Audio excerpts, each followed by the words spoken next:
Hello everyone and welcome back to another episode of The Committee Reads. I am your host KWCs, and with me today I have GVR and Nagoda. And today we will be going over match 160, Godzilla Heisei vs. Godzilla Legendary by Christian Zatkoff. Godzilla roared as London was burning in a sea of flames. The creature before him had been fighting him and winning for the better part of an hour. Nagoda purred as it saw its barum eat away at Godzilla's flesh. The four-legged sea dragon had come here sensing radiation. Thinking it had found a free meal, it instead found the king of the monsters. Not deterred, the green monster attacked Godzilla, hoping to shift the balance of power in his favor by toppling the tyrant. Nope, not one to back away from a fight. Godzilla stood his ground and despite all odds against him, fought. Godzilla charged, ready to make this battle up close and personal, to bite and rip this foul beast apart. As he ran, he tripped, sliding on the ground and falling face first into Parliament. "Cut!" yelled Ishiro Honda. Several crew members rushed on stage to help the suit actors out of their costumes. Mr. Honda lit up a cigarette, took in a large mouthful, and then exhaled. It was another long day, and he was wondering if he made the right choice. He had come out of retirement to make one more film, a documentary, one about giant monsters and their impact throughout history. Toho, the film company he had worked for, had made many films, but some of their most popular were the documentaries, and easily their most popular among them were the ones about Kaiju. Alien invasions, anti-Kaiju branches of the military like G-Force, their self-defense weapons like masers and the science behind them, the military personnel, scientists, and even civilians who had witnessed such historical events firsthand and lived to tell the tale. Mr. Honda would know. He, along with Ichi Tsuburaya, Akira Ifukube, and Tomiyuki Tanaka, had witnessed Godzilla's first attack on Tokyo in 1954 firsthand. They would later make the first Kaiju documentary using eyewitness accounts and photos and footage from the military and reporters, including a Western reporter named Steve Martin, and film dramatic reenactments using life-size models of buildings, rubber suits, practical effects, and pyrotechnics. It would open the door for many film companies to make similar films on the subject, and oddly it seemed like every film company had a favorite monster it liked to use as a subject, with Godzilla being Toho's and others being Gamera or Ultraman. Mr. Honda's documentary on the first Godzilla attack, and indeed the first Kaiju attack ever, would be the most famous. It would also be easily one of the most controversial films. Mr. Honda sighed. It's not that he didn't see how it would offend others. It was a sensitive topic even today. The first Godzilla's attack had happened only 9 short years after the atomic bombs were used on Japan during World War II. Mr. Honda had driven by those ruins often. Both subjects were sensitive on their own. The fact that scientists like Dr. Yamane and Albert Einstein theorized that nuclear tests like the hydrogen bombs in the Pacific had disturbed and or mutated Godzilla, and backed it up with evidence, only fueled international tensions that took decades to recover from. Still recovering from, in fact. But humanity needed to learn the truth about its self-destructive actions.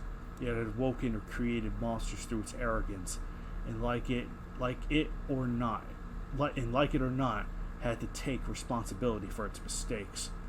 A part of that meant some monsters would never be gotten rid of, and that we are stuck with them and have to live and share the same planet with them, accepting them as part of everyday life like tornadoes or earthquakes.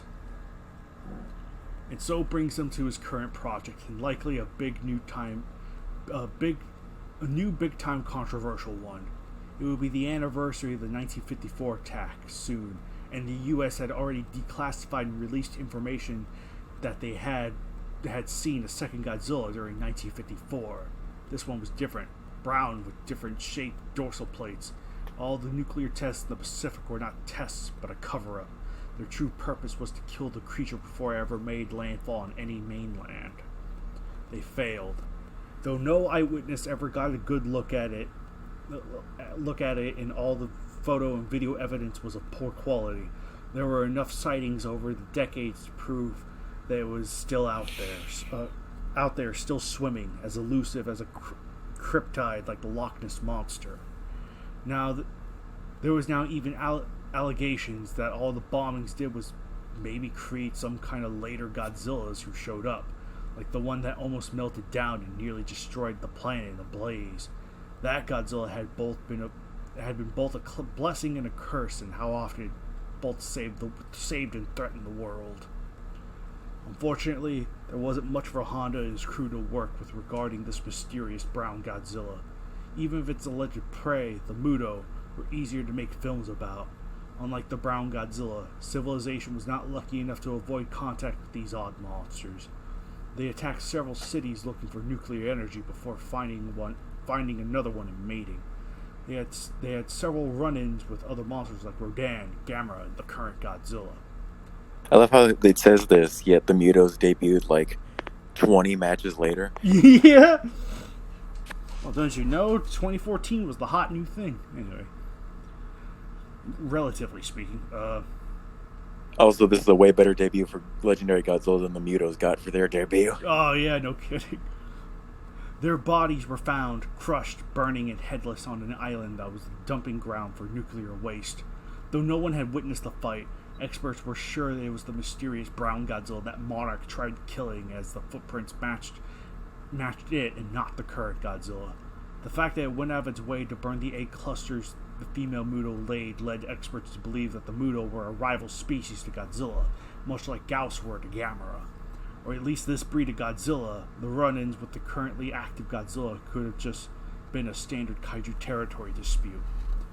That stay left very little to work with.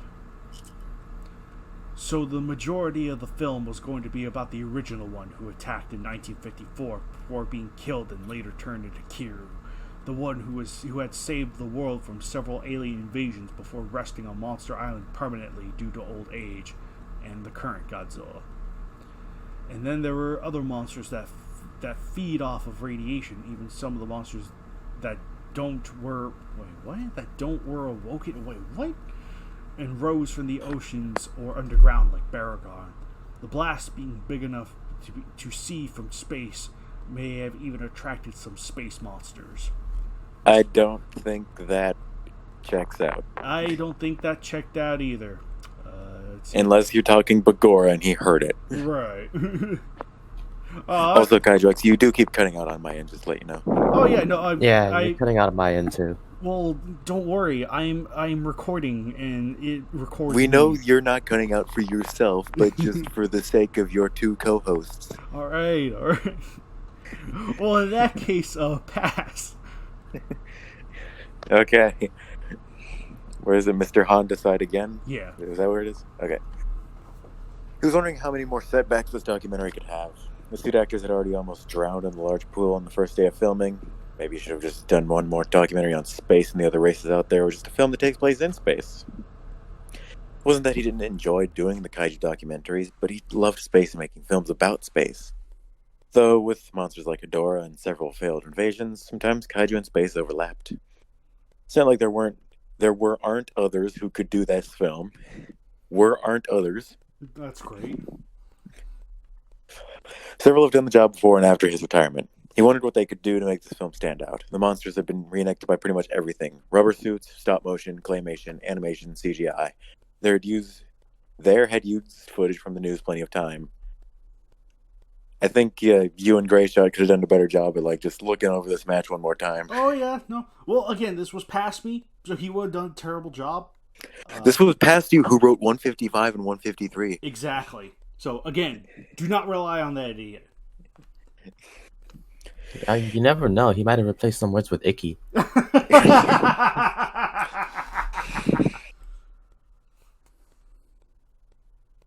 It was right when Mr. Honda had finished his smoking break and was getting ready to get his crew back to filming when the sirens went off. Everyone stopped what they were doing as an eerie silence fell on them, sans the sirens. Attention everyone, this is an emergency announcement. Godzilla's been sighted in Tokyo Bay. Please evacuate to a safe zone, such as your nearest underground shelter immediately. This is not a drill. I repeat, this is not a drill. All looters and vandalizers will be arrested on site by police and military personnel. Move all vehicles off the road so military personnel may move unopposed. You cannot get to an underground shelter, then keep your radio or television on at all times to be updated on Godzilla's current heading and position to avoid being in the same area. Immediately, the film crew started to panic and rush to grab anything of value so it wouldn't be destroyed should the monster come to Toho Studios. Film, camera, suits, anything that could be carried and was expensive to replace was being loaded up into cars and trucks so it wouldn't be destroyed. Mr. Honda had stopped after helping load some of the films when he realized something. This was it. This is what the film could do that no other had. They could film Godzilla. True, they used actual footage before, but it always came from news outlets, military and civilians. Never had a film studio's crew gone out and actually filmed the creatures themselves with their cameras. Mr. Honda got on a crate and whistled to everyone's attention. Everyone stopped mid-step, staring. Listen up, everyone. I'm going out there to film what is going to happen. Anyone who wants to stay is welcome to help. Everyone else should leave if you feel it's too dangerous, he said. So this is nuts. Are you sure about this? Asked a crew member. Yes, I'm sure, he calmly replied. Be careful, sir, the crew member said as he walked away. Sure enough, most of the crew was gone, and it was just him with a handful of men and women with cameras. He thought about what he was about to do. Sure, he had worked on dangerous films before. Things caught on fire, actors and crew members got harmed, equipment got damaged, the explosives went off earlier than they should have, but those were in controlled environments. Things made by man. The time he almost burned off Haru Nakajima's dick, that was all in a controlled environment. This was much different. This was like being a storm chaser following a tornado. A living, breathing tornado. Let's try not to get vaporized or crushed while out there. Encouraging words, Mr. Honda. The crew set off, putting cameras on and around the buildings of Toho Studios with their sights aimed at the bay, waiting. The wait wasn't a long one, though. The ocean bubbled and frothed as Godzilla rose up from the depths, letting out a hellish roar from a creature very much out of its time. Bony maple leaf-shaped spikes clanged together as he walked on the bay floor headed towards the city. Even from here, the crew could see bits of green on the charcoal black monster, seaweed and other plant life that had got caught in the creature's smooth, tree bark-like grooved skin. Fish could be seen flopping around in the grooves before falling off back into the ocean. The crew felt awe, respect, and fear all at once. Godzilla was said to be a beautiful, majestic creature, but also terrifying all at once by those who saw him in person. Now, seeing him with their own eyes, the crew can attest to that. It was one thing to see him on film and in photos. It was another to see him standing in front of you with your own eyes. He was already awe and fear-inspiring on film and photos already.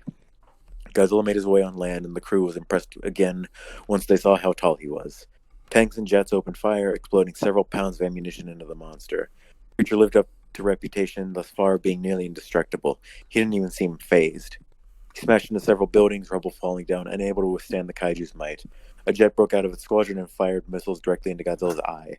This time Godzilla roared in irritation. His spike flashed into zero blue, and he fired his atomic breath, sweeping the ground and destroying several buildings before turning around and aiming his head up, destroying the lone jet that was brave but foolish enough to think could stop him. Kaiju X. Yeah. Why are there so many typos? That's a great question. Again, blame past me. You sucked. That's the answer to everything. Blame the past self. Yes. Oh, okay, politician.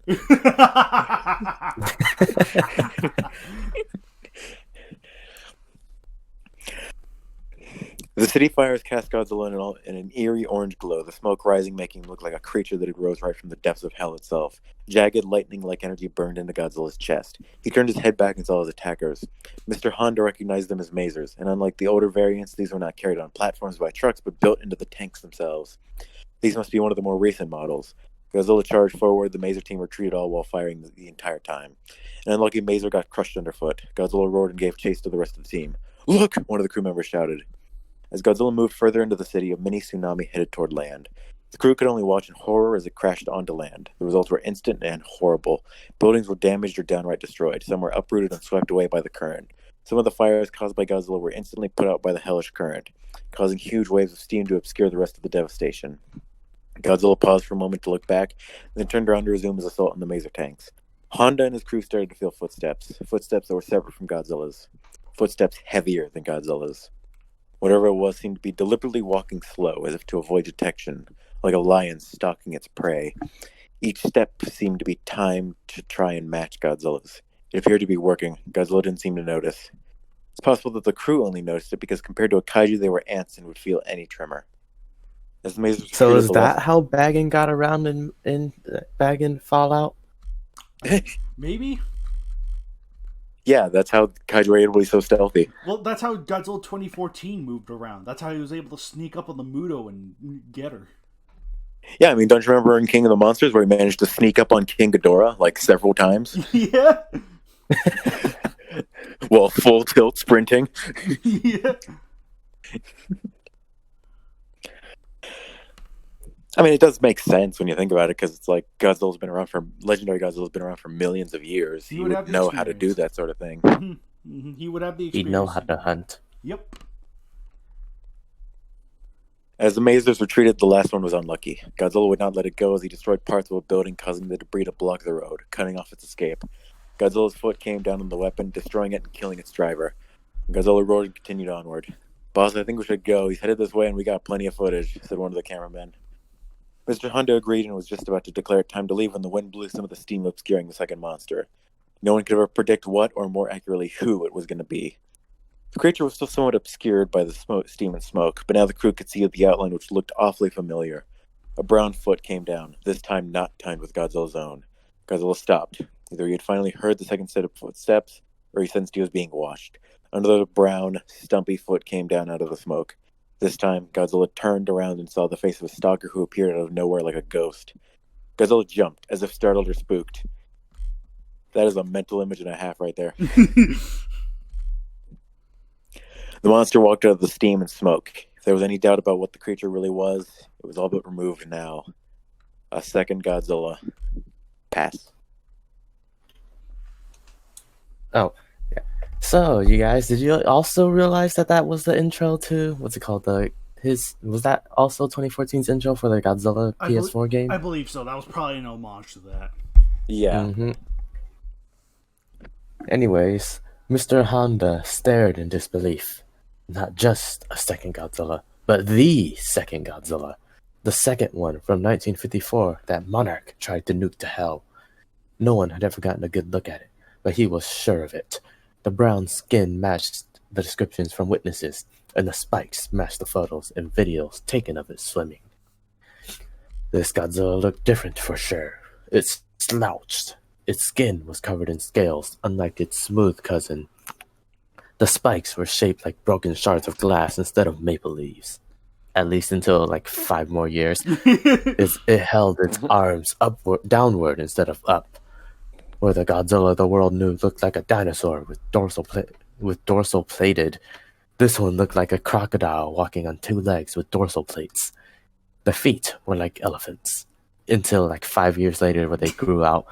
The crew wondered if how a Godzilla looked depended on the individual, or if this was a related but separate species or breed. It also looked ancient, far older than any life form should be, even by Kaiju standards.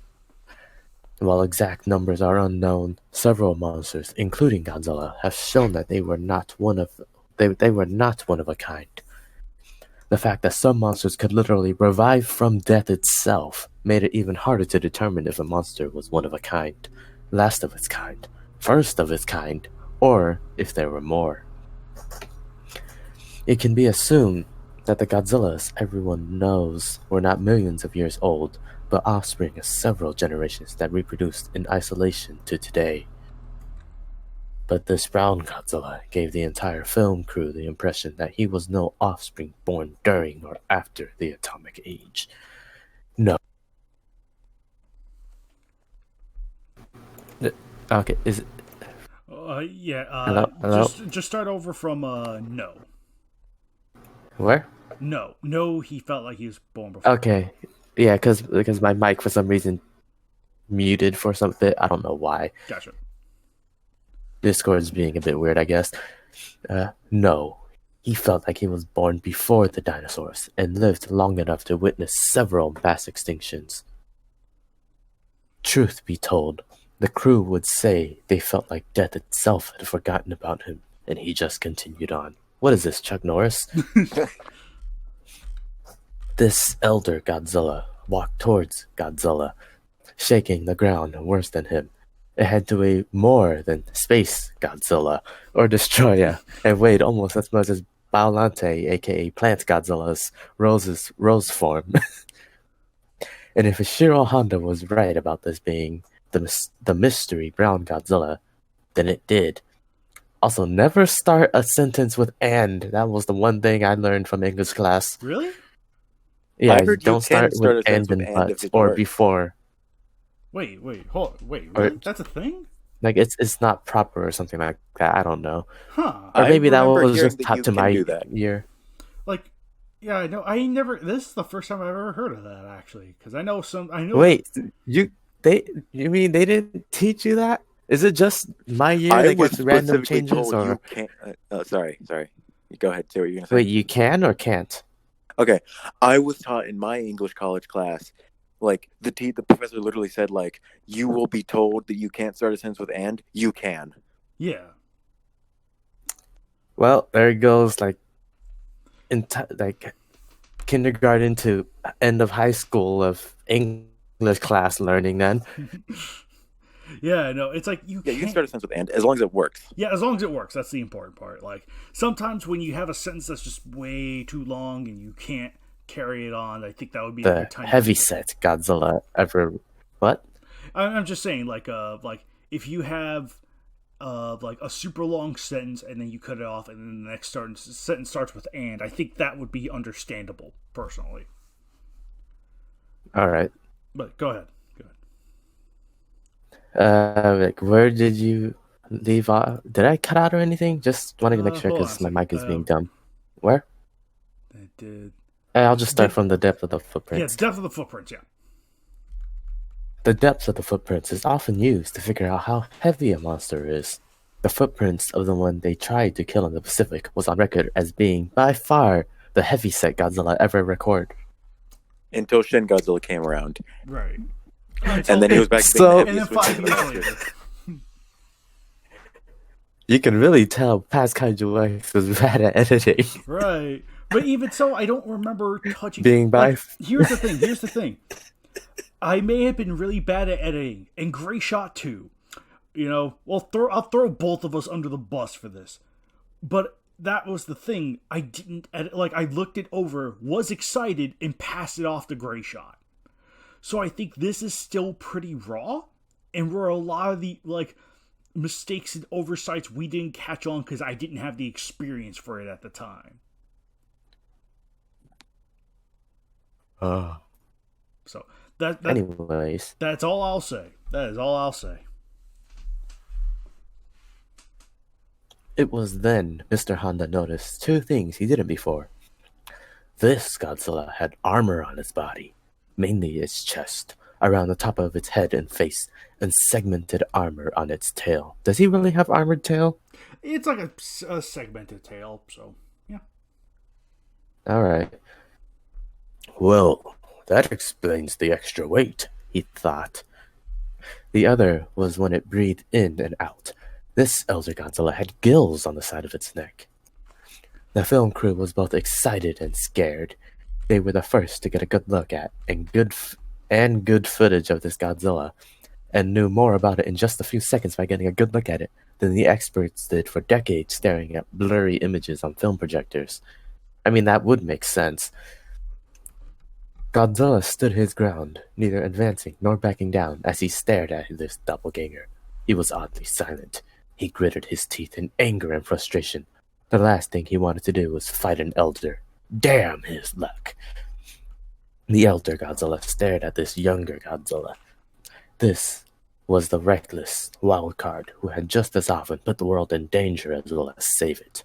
That he had saved it was of no concern to him. This young one was a power-hungry tyrant, feeding off of man-made radiation from plant to plant, sub to sub, with no concern for the dangers of eating too much. He was gonna teach this arrogant creature a lesson, or kill him. It matters not which, as long as it stops. He was too old to care that they were some of the last of their kind. You know what? Pass. Right. Ooh boy, this ought to get good. The Elder Godzilla took one step closer and stared. Ember rose to the sky as buildings burned around them. Then the Elder roared a booming bellow that seemed to never end. but for what it seemed to be an eternity. Godzilla responded with a roar of his own. A whoosh noise was heard, followed by what sounded like a generator charging up. Lightning flashed in the sky as blue energy glowed internally inside the Elder's spikes. Godzilla knew what was going to happen and rushed forward, hoping to grab the Elder by the mouth and shut it or force him to aim somewhere else. By the time he got within arm's reach of him, the Elder Godzilla's chest puffed up as he sucked in air. Thinking quickly, Godzilla's spikes were engulfed in an external glow of a different shade of blue. The Elder moved his head and opened his mouth to let loose, but the younger Godzilla's atomic breath took much less time to charge, opening his mouth and letting loose at the same time. At point-blank rage, both Godzillas let their atomic breath out at the same time. Ray clashing at such close range was like setting off a nuclear bomb and containing it to a small spot. There could only be one real logical conclusion to what would happen. Both monsters in the area were bathed in a blue-white light before a massive explosion engulfed everything, sending both monsters tumbling backward. Both Godzillas got up. The Monster King was ready to charge at the Elder, but hesitated when he saw his spikes were still glowing. The Elder smiled. He didn't know his own heritage or how his ancestors' powers worked. Good. He can use this to his advantage. The Elder breathed in and out. Godzilla mistook this for the Elder getting ready to launch another blast of his atomic breath, so the King of the Monsters was caught completely off guard when the Elder ran right at him. The Elder's body slammed into Godzilla. Immediately, Godzilla knew that while they were nearly the same size, they were not the same weight. The Elder Godzilla was heavier than him. The skin felt much rougher too, some kind of armor like the kind on Rodan's chest or Anguirus, Baragon, or Varen's back. It's a Karen with a V. That would explain why he was heavier, but not the heaviest enemy he had ever faced, nor the most armored. Godzilla pushed, causing the Elder Godzilla to slide back. The Elder pushed back, and Godzilla soon learned a third thing. The Elder was physically much stronger than him. Was that supposed to imply Bagan? Which one? Varen? Bargon, no. I'm sorry. No. Not the heaviest enemy he had ever faced, nor the most armored. I mean, there's Heisei Mechagodzilla or Mogira who are heavier than Legendary, so... Well, because it says, he literally said, earlier, Legendary's heavier than Destroy and Space Godzilla. Right. Which he is. Do you know how heavy Biollante is? Well, okay, no, I guess I'm just, putting both of those statements together instead of having them be separate. Right. Which, I mean, it could be. Because it's in, the same sentence. So it's that could imply a Bagan. Yeah, because Biollante's not as armored. Biollante doesn't have armor. Right. It's the Mechagodzillas do. Or, Heisei Mechagodzilla does. So again, it's subject to interpretation. One could see it as Bagan, one could see it as referencing two different things. It's all a matter of perspective. The Elder pushed back, and Godzilla soon learned much stronger. Sorry about that. Wait, can we tear the armor off of 2014 Godzilla? I'm pretty... it's depicted as, sort of being armor-like, but I'm pretty confident that's just his skin. So... I mean, the round 2 of this match has, his chest plates getting peeled off. Okay, yeah, no, then that's fine. That's fine. Ooh. Nagoda's ooh. Yeah, we'll get to that one in, 100 matches. Yes! Actually, yeah, no kidding, 100 matches. It's literally 261 is the round 2 of this. Yeah. Spoilers. Well, not really spoilers since it's not connected. Spoilers, head ass.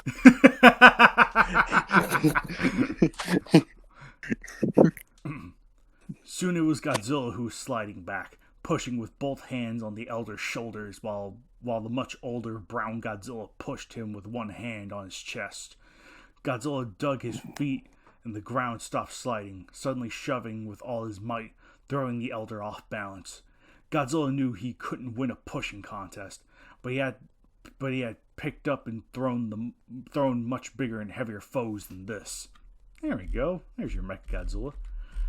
He grabbed onto the Elder, picked him up and was immediately met with a face full of burning blue energy that flickered and danced like fire. Godzilla dropped his counterpart as he screamed in pain. The Elder swung his tail into Godzilla's chest. The blow from the heavy segmented armor knocked the wind out of Godzilla as he stumbled back, dry heaving in pain? Huh? No. The Elder reached forward, garbing at the younger monster by the head, and garbing or grabbing? Does garbing even exist? Is that a new word? No, it's another typo. This match is great, but that is the biggest flaw it has at the moment. Wait. Garb, verb, dress in distinctive clothes. She was garbed in Indian shawls. It's a real word, just a typo in this sense. Yeah, no, he didn't. The author did not mean he dressed Godzilla's head with his hand. Shut up.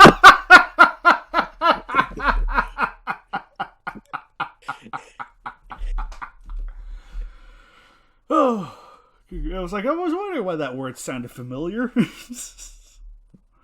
Okay, yeah, and slammed his own armored head into the mutants. Godzilla was seeing double, no, triple as he stumbled backward. Godzilla heard a sound that sounded suspiciously like a splash in water or a whoosh from air movement before it slowly changed into a sound like a generator powering up. Godzilla saw the blue through his hazy vision and figured he had time to counterattack. He slashed out with his claws and missed, then tried tail whipping, but the Elder moved back. When Godzilla's vision cleared, the brown monster's spikes glowing internally with blue energy as he puffed up his chest and fired. Godzilla stumbled back from the pain. Now the monsters were no longer at close range. The film crew could see that while the brown Godzilla's atomic breath was similar to the one they knew, it was different. The blue was lighter, the breath was more washed out and white, and the ray was more like fire, flickering with flames, dancing out now and again. The Elder would smile if he could while firing.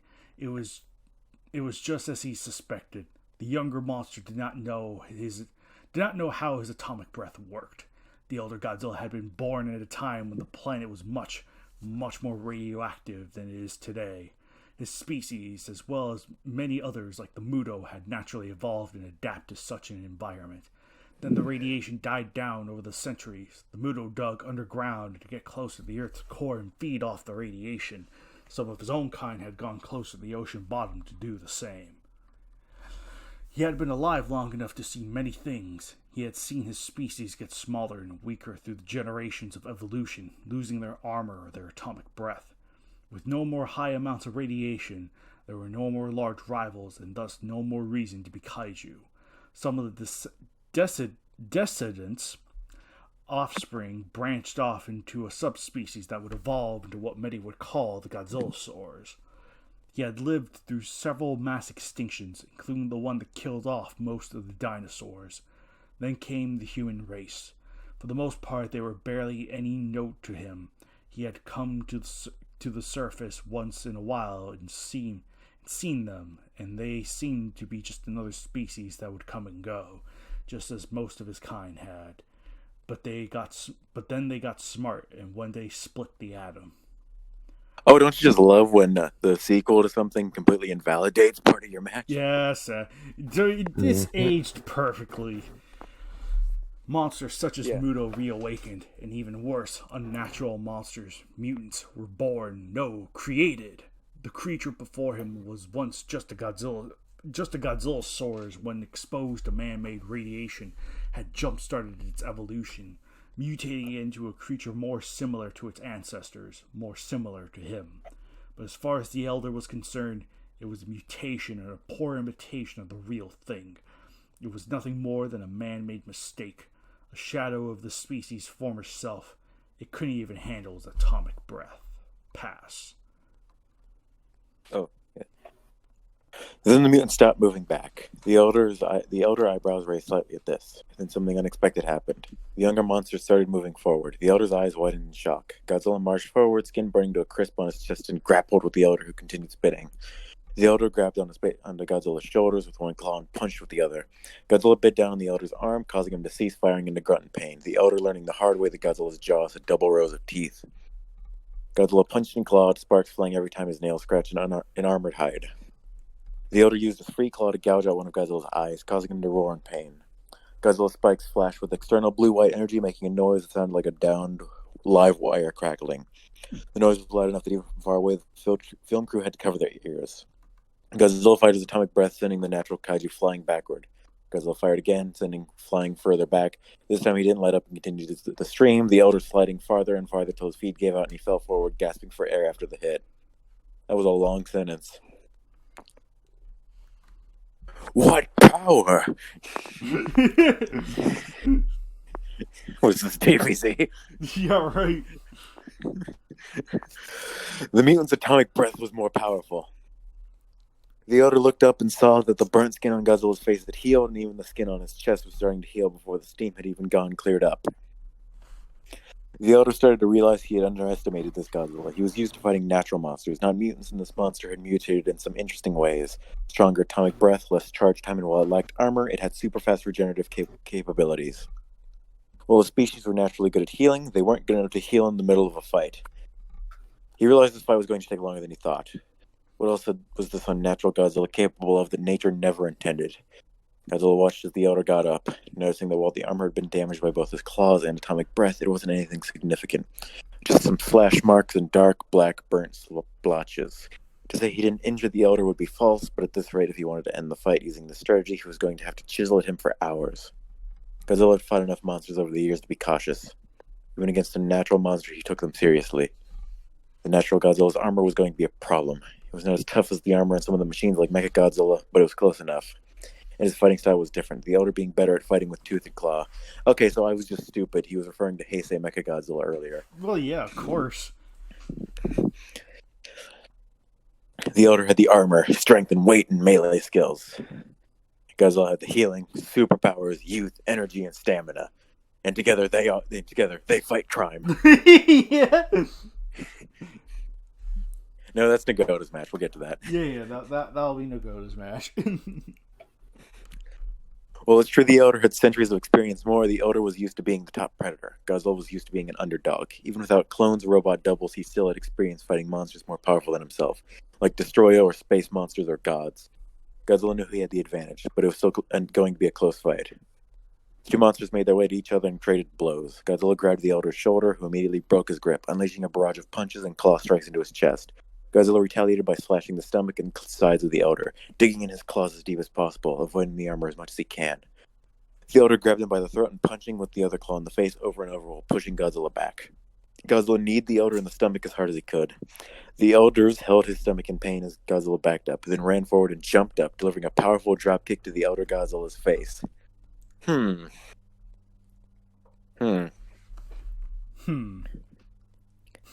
Heisei Godzilla doing a dropkick. Yeah, that's a thing here. Once again, we were young and stupid. Okay. Then. Godzilla swung his tail, smacking the still recovering monster's face, blood flying in the air. The elder couldn't see out of one of his eyes as it was swollen shut. Godzilla picked up the elder and threw him down to the ground, curb stomping him. Godzilla fell, roaring in surprise as the elder grabbed his leg, pulling him down to the ground. The elder rolled over on top of Godzilla, pummeling him. Godzilla tried blocking the strikes in vain. The elder was punching too fast and hard for him to keep up or even breathe. Godzilla raised his knees behind the elder's butt, grabbed his shoulder, and rolled backward, using the heavier monster's weight and momentum to roll him off. Once more, the two kings rose to their feet. Godzilla kicked the elder in his genitalia, making him bend over. Godzilla grabbed him by the head and neck, running toward a large skyscraper while pulling him forward. The elder's head smashed into the building. Several floors caved in. Glass, papers, chairs, computers, and office desks fell down to the street floor. Kicked the elder in his genitalia. Yes. Well, that could have been like the kick attack from the PS4 game, because he did have something like that. No, I'm not opposed to Heisei Godzilla doing a kick. It's the fact that this is the only KWC with the word genitalia. Yeah. Genitalia, there it is.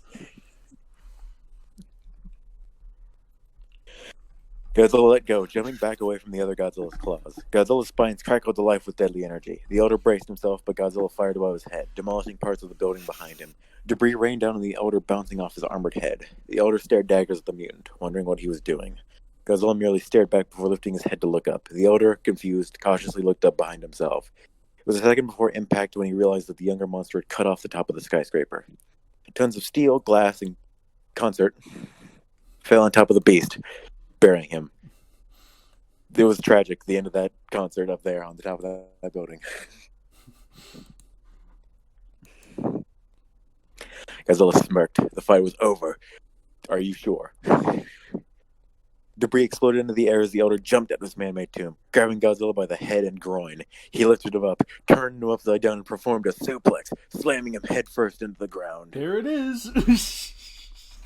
Okay, so suplex, for some reason my mind went to, like, Legendary Godzilla bending backwards for it, like that kind of suplex. But no, it was just, like, turning him down around and then slamming him down. Oh, yeah. Which is much more reasonable for Legendary Godzilla, if you ask me. Absolutely. Especially King of the Monsters, Legendary Godzilla. Oh, gosh, absolutely. It at least aged well in that regard. Yeah, no, because, like, I know we, like, constantly joke about him doing a suplex in this match and just in general, but, like, that does seem much more reasonable with just him turning Heisei Godzilla over and then doing, like, the drop. Yeah. Right. Yeah, totally. Mm-hmm. Yep, looking at back at it, because I did remember, it's like, oh, suplex, but yeah, reading the thing aloud, it's like, oh yeah, no, this is it's something different. It wasn't Legendary bending his back, throwing his back. Like, we pictured, like, I think it's called, like, a German suplex. Ah, right, yeah. Well, this was just like a dive bomb, or like the power bomb, basically, almost. Yeah, right. No, yeah. Change the records. The texture incomplete. Yeah. Mr. Honda and his crew realized the two monsters were getting awfully close to the Toho film studios, and getting closer still. They loaded up their trucks and drove to a safer distance. Honda and several cameramen sitting in the back, still filming. The Elder picked up a large boulder left over from the destroyed skyscraper and bashed Godzilla in the head several times. One such blow caused one of Godzilla's eyes to pop out of its socket, hanging by its optic nerve. Godzilla's... Yeah. I'm gonna have nothing. I'm gonna have almost nothing but good things to say about this match, and one of them is just how brutal it is. Yeah. Godzilla spat blue, burning hot energy at the Elder to force him to back off. Godzilla gritted his teeth in pain as he pushed the eye back into its socket. He had felt worse pain before. He swam in lava before. Twice. Wait. Hold on. I just noticed something that was really weird. They clearly reference the meltdown, but yet they say this Godzilla has experienced all the things the first Heisei Godzilla experienced. You're right. Oh my god. Wait, so is this Junior then? Is this Junior? Is it? It can't be Junior, because first off, they don't say it's Junior, and secondly, like, he's acting like Heisei Godzilla. Unless the original. He survived Destroya. So you're saying he survived his meltdown? Right. Okay. So, are we saying that he put his soul into the dead body of Junior and mutated that back up? Or are we going off that one guy who says Godzilla can regenerate from a single cell? I think we're going to go operating the logic that one guy that said Godzilla regenerated from a single cell. Or maybe Godzilla vs. Destroyer went very differently and they, like, managed to reverse it somehow. Right. That's what I'm thinking. Maybe they let Destroyer have more fun than we thought. I don't know. No, you see what they did was they turned him into Super Godzilla against Destroyer. There we go. They shoved those King Ghidorah cells right into burning Godzilla and made him super. There we go. Exactly. Plot solved. Bagging could still happen. There we go. This is Kino now.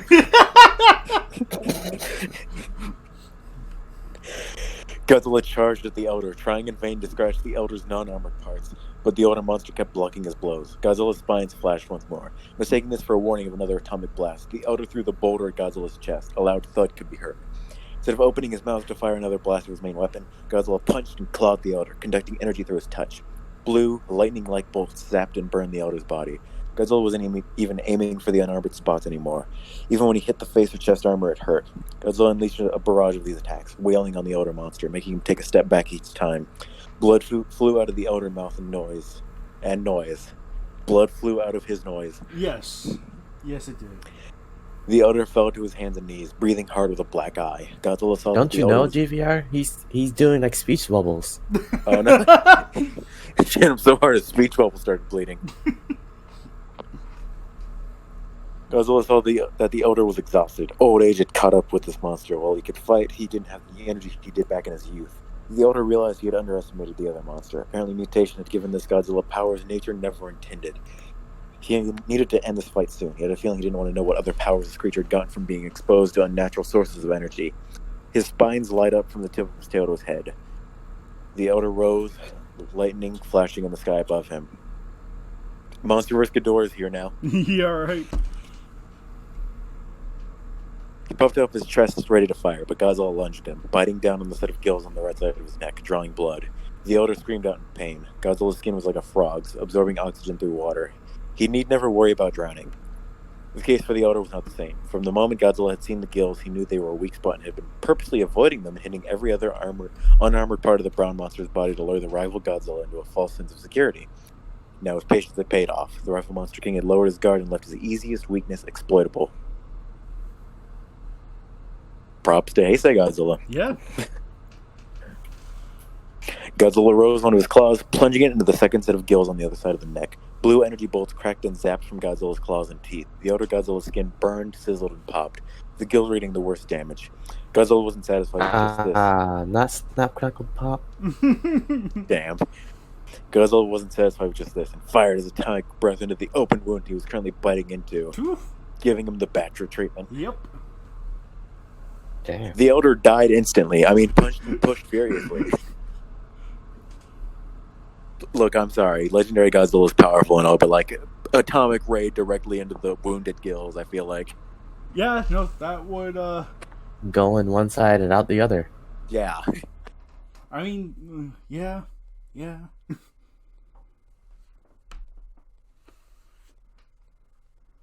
Godzilla kicked the Elder Godzilla back, still firing his signature weapon. The Elder walked backward as he tried in vain to fight the force pushing him. The two monster kings stared each other down before both unleashed their heat rays.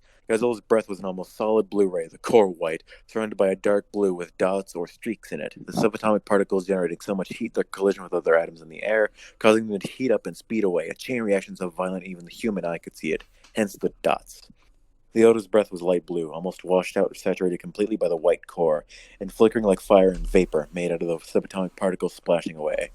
Both weapons were the same thing, plasma, but their different levels of intensities and focus made them behave differently. Thus it looked like a laser fighting fire. The two rays bathed a large chunk of the city in beautiful, otherworldly, even ghostly blue light. The Elder's suspicions of the other Godzilla's weapon proved true.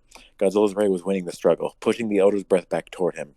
The Elder pushed more energy into his ray, all of his energy in fact, stopping Godzilla's breath and even pushing it back. Godzilla seemed unfazed and pushed more energy into his own ray. The odds were back in his favor. The Elder realized he could not win this ray struggle. He had fought one other creature like this back in 1954 at the bottom of the ocean. That Godzilla was black and white. The subatomic particles in his atomic breath was not as strong as his own, looking like glowing steam as opposed to his fire like one. The Elder had won that ray struggle. Now that his was failing in the face of this mutant's laser-like ray, he realized what the 1954 Godzilla felt like when he lost to the Elder. He hadn't seen that Godzilla since, sometimes wondered what happened to him. He's inside a robot right now. Yeah. The meeting point between the two destructive energy weapons was no longer even, with the meeting point being much closer to the Elder than Godzilla. An explosion occurred, and while both monsters were hurt by it, the Elder got the worst of it, being blasted back, laying on the ground, whereas Godzilla merely dug his feet into the ground and stood tall, taking the lesser brunt of it. Godzilla advanced on the weakened monster, firing another blast that knocked the wind out of the Elder. The Elder's body was in agony. It felt like when the humans tried killing him long ago with a huge fireball. He had suffered broken bones and fourth-degree burns. He still had scars from that blast after all these decades. The radiation he fed off from that attack helped immensely in his recovery. I heard that snickering. I hear you. I picked that up on the recording. Yeah, I hear that snickering. I know what's going on in your head. King of the Monsters completely invalidating that sentence.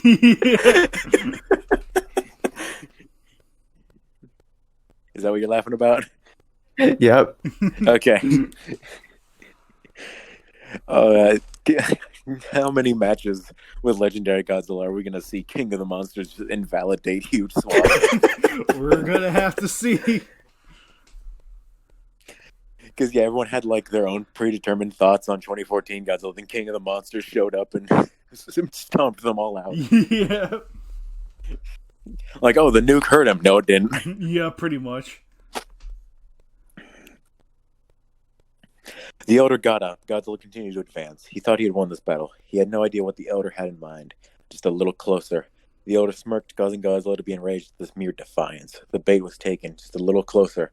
Godzilla ran forward, seeing nothing but Bren in his pure rage. His spines charging once more, ready to kill the Elder with a barrage of point-blank blasts, having no clue that he had snatched defeat from the jaws of victory. Now! Pass.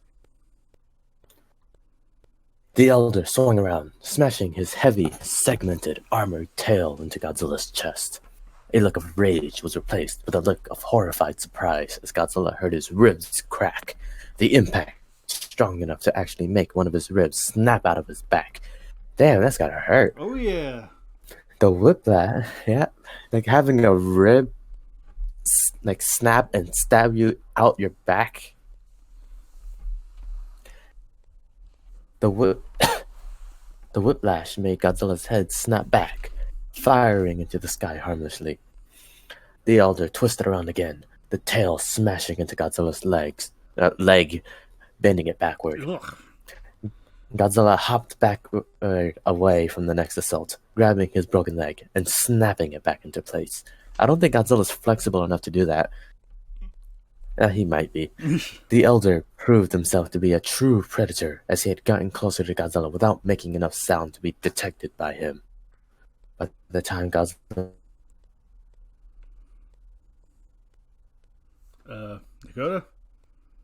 Nagoda? Man, really using the tail to his advantage now, huh? Nagoda, could you reread that from by the time Godzilla looked up? Oh, did I cut out? Yeah, you cut out. Sorry, man. By the time Godzilla looked up, he saw the tail come down and slam into his shoulder, dislocating the arm from its socket, hanging limply from his side, useless. Godzilla screamed in pain before the tail came down again, this time on his head, causing fractures to his skull. The Elder spun a full 360 this time, slamming his tail into Godzilla's jaw, breaking it. A lot of tail usage here. The jaw hung open. The Elder swung, ready to end this fight, when Godzilla would pull one of his most amazing feats in history.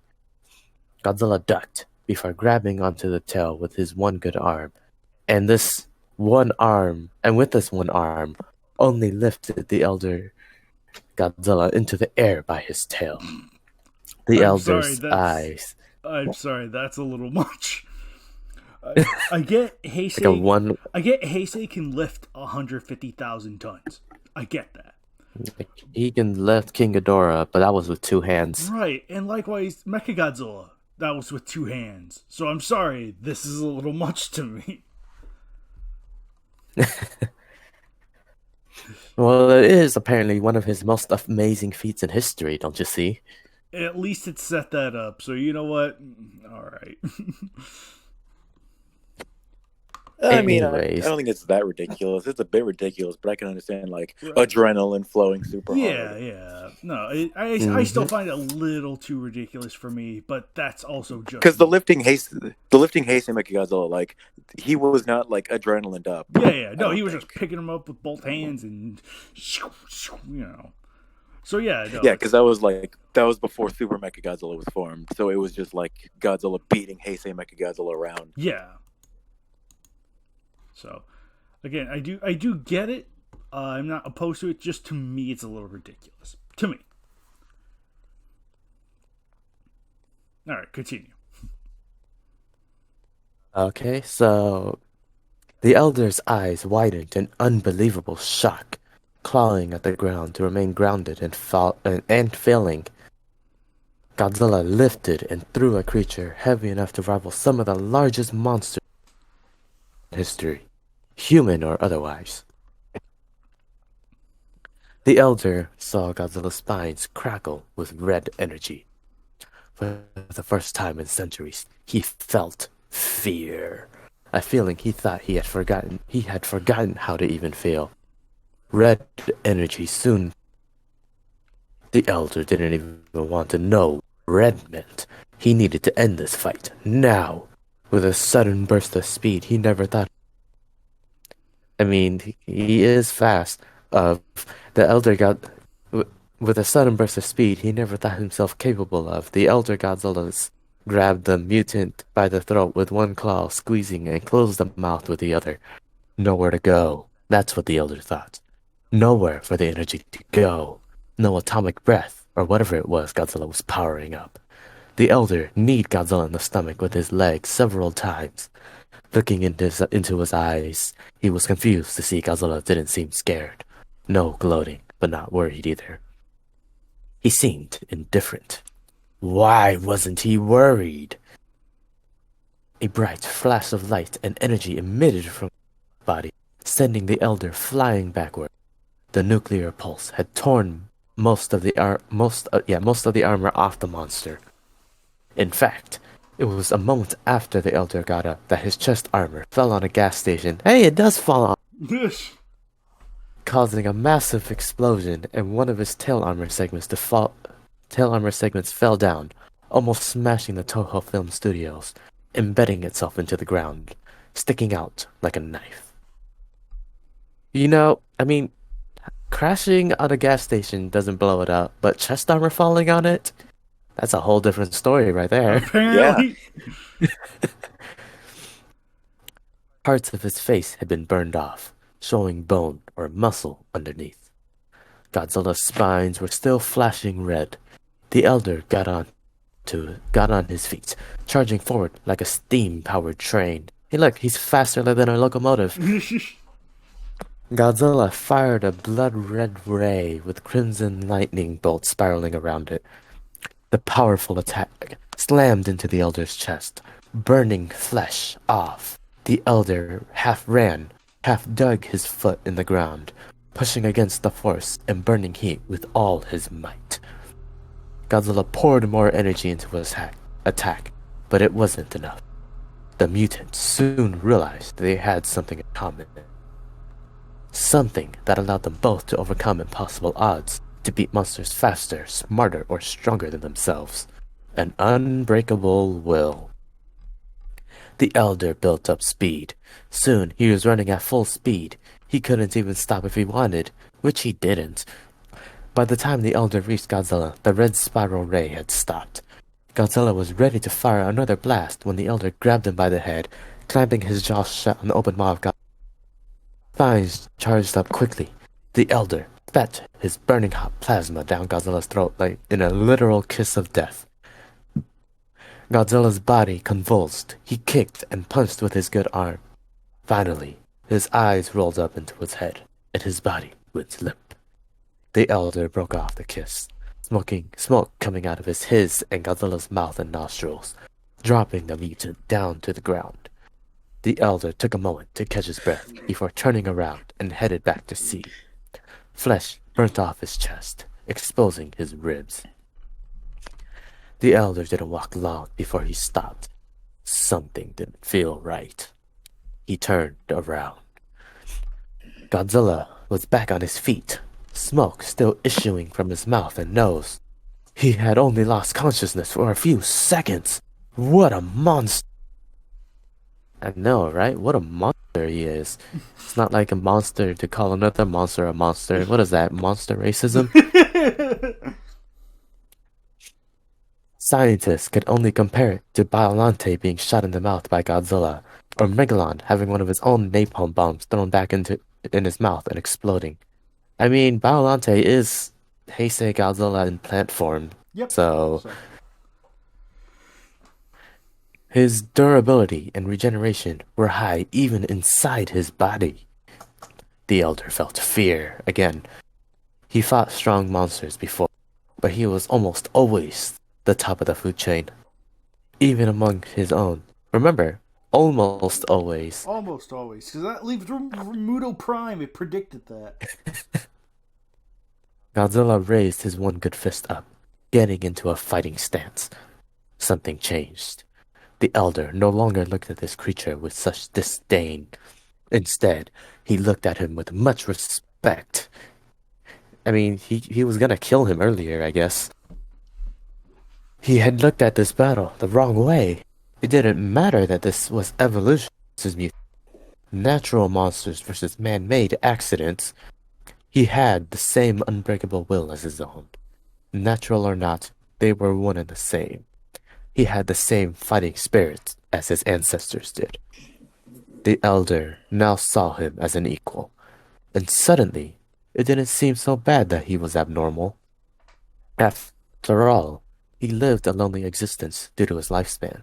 He could claim most things were natural. Most things. His lifespan was not. He knew that he should have died of old age a long time ago, after all that had happened to the others of his kind. He lived longer than he should have ever been able to, almost as if death refused to take him. Like some higher power was keeping him alive for some unknown purpose. Baggin thought the same thing. The elder slowly rolls his claws up, getting into a fighting stance. Soon, an epic boxing match took place. Blood and teeth flew. Blow after blow was traded. Ears were bitten off. No attempts at dodging was made.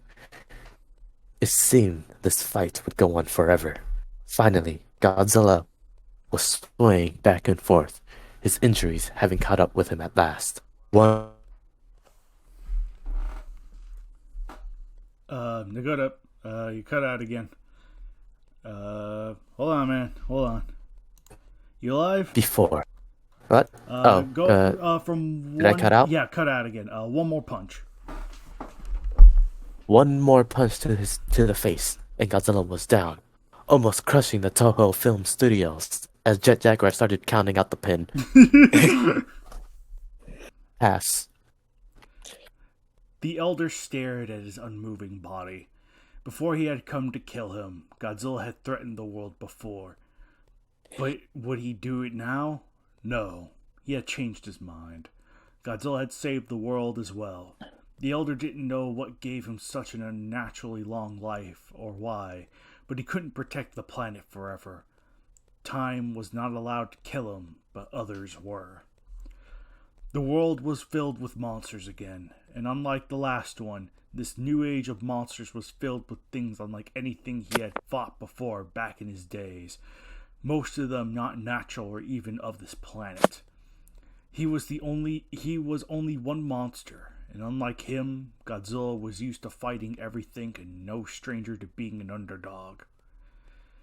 One of the best means of protection for the world was one of the biggest former threats. In an insane world, this fact made sense. There wasn't many of their kind left, and the elder realized it was better for the planet to have a species of alpha predators protecting it instead of just one.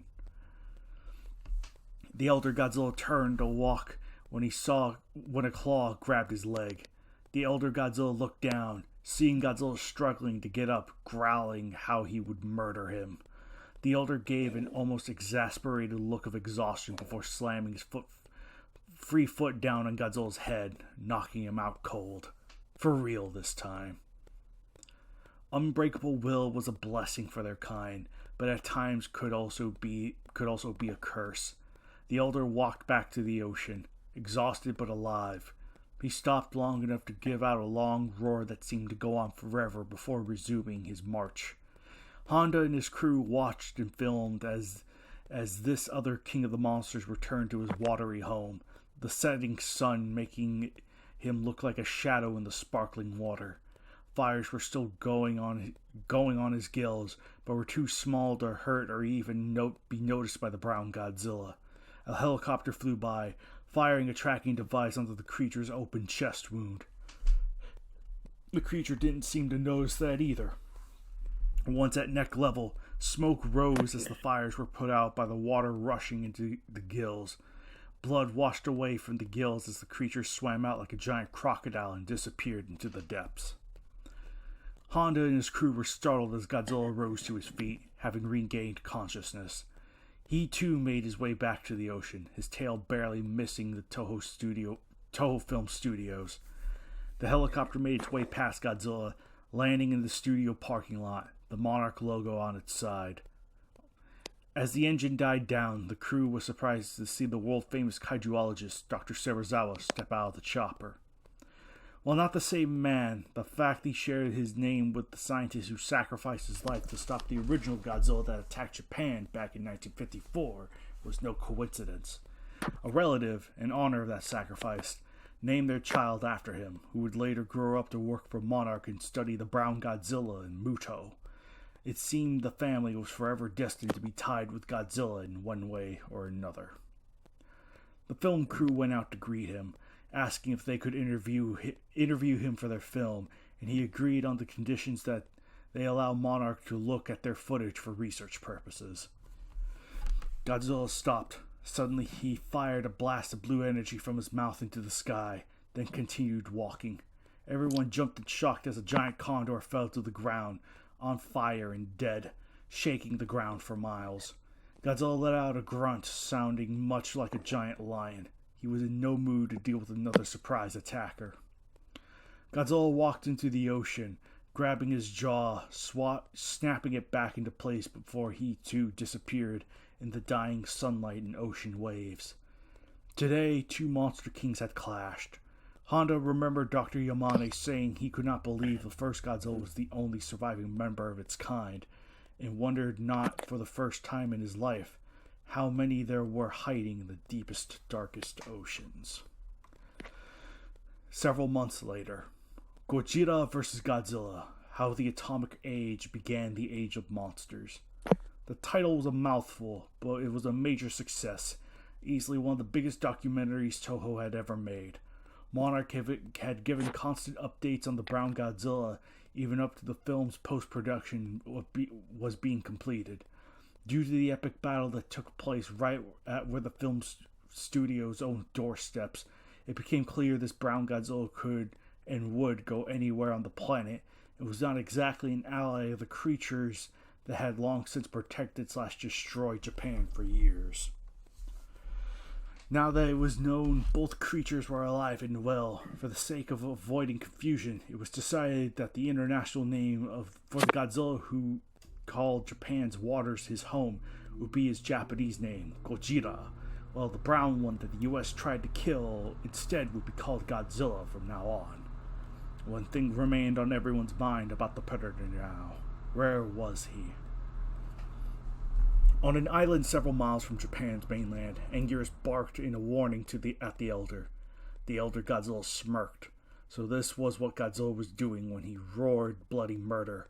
He was calling for reinforcements. Anguirus' kind had been a rival species of their own. You sure about that?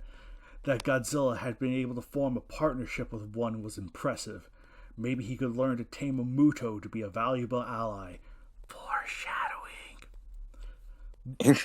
The two monsters got ready to fight, and this old Godzilla would soon leave a path in history like the others. Like all Godzillas that humanity had seen, he would become legendary. Winner. Like all the Godzillas that humanity had seen, he would become Monsterverse.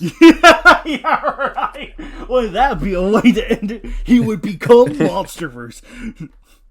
He would become the galaxy. All right.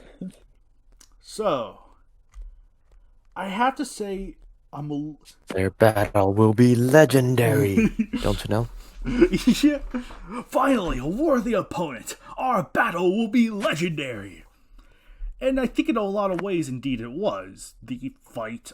I think the fight may have dragged out a little long, but I think there was enough. Even if there were some aspects that were a little too over the top for my taste, I think this is still it's a little long, but decently well-constructed fight. It's very brutal. It is. Yeah, no, these two definitely went all out. Even if there were points where it felt a little inconsistent to me, like the point where Godzilla, like I get Legendary was running through the red spiral beam, but I felt like when we had earlier where the atomic ray was pushing him back, it felt off, felt very off.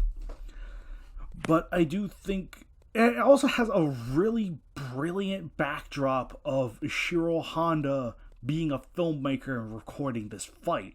That's really cool. But I also feel like, I don't know, maybe because I'm not sure how much more you could do, but I felt like it wasn't used enough.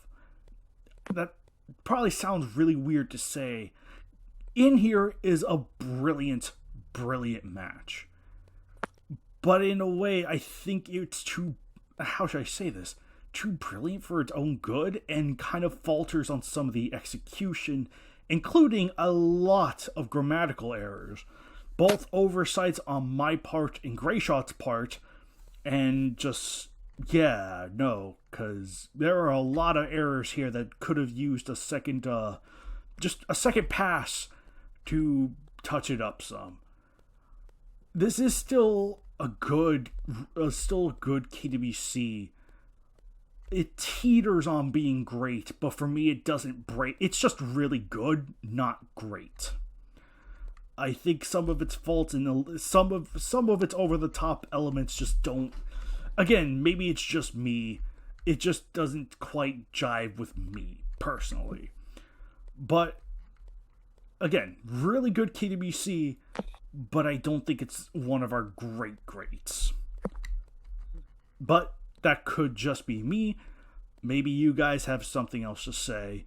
GVR, what'd you think of it? I loved this match. Thought it was really well done. Yeah, the typos were a major issue. Well, not a major issue, but just like they were the most significant issue. Yeah. But like, you don't really notice like typos as much when you're reading it like by yourself in your head. Mm-hmm. It's just when you have to say them out loud. Oh yeah, no, we're all really. Yeah, no, totally. Yeah, no, this was a great match. I loved the fight between them. I loved the thing about like Toho being real. I adored the opening, just like all of it with the world building and all that. Oh, definitely. No, that was easily my favorite part of this match was the world building at the beginning. That's brilliant. That is brilliant. Yeah, I thought the fight itself was awesome. I wish Heisei Godzilla had gotten more like characterization here, because Legendary Godzilla kind of gets all of it. Yeah, it definitely does. Yeah. But yeah, good stuff. Good stuff. So, Nagoda, what'd you think of 160? Well, like you guys said, the backstory in this is really good.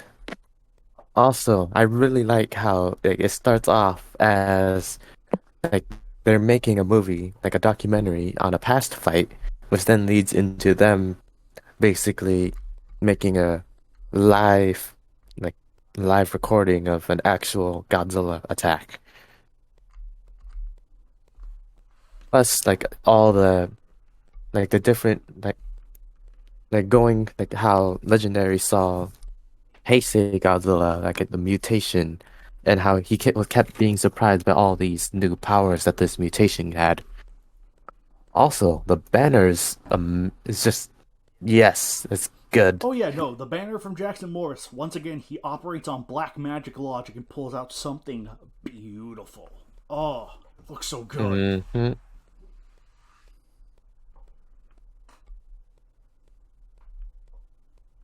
Also, the ending, where he says he's gonna learn how to tame a Muto. Like at almost 100 matches later.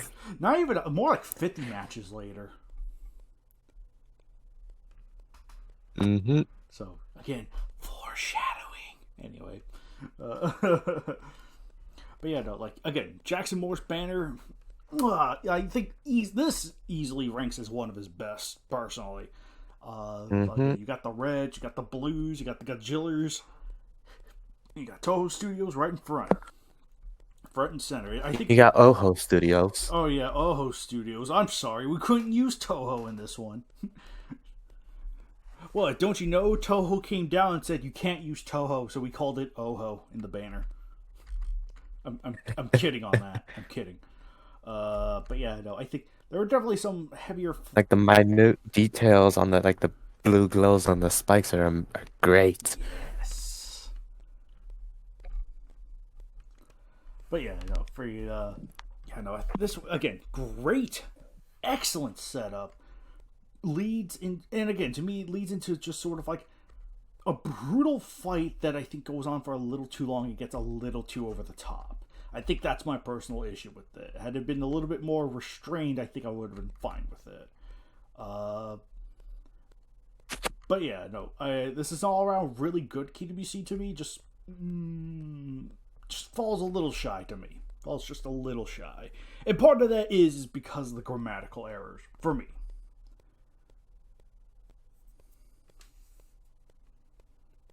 But yeah, do we have any additional thoughts to say on this one?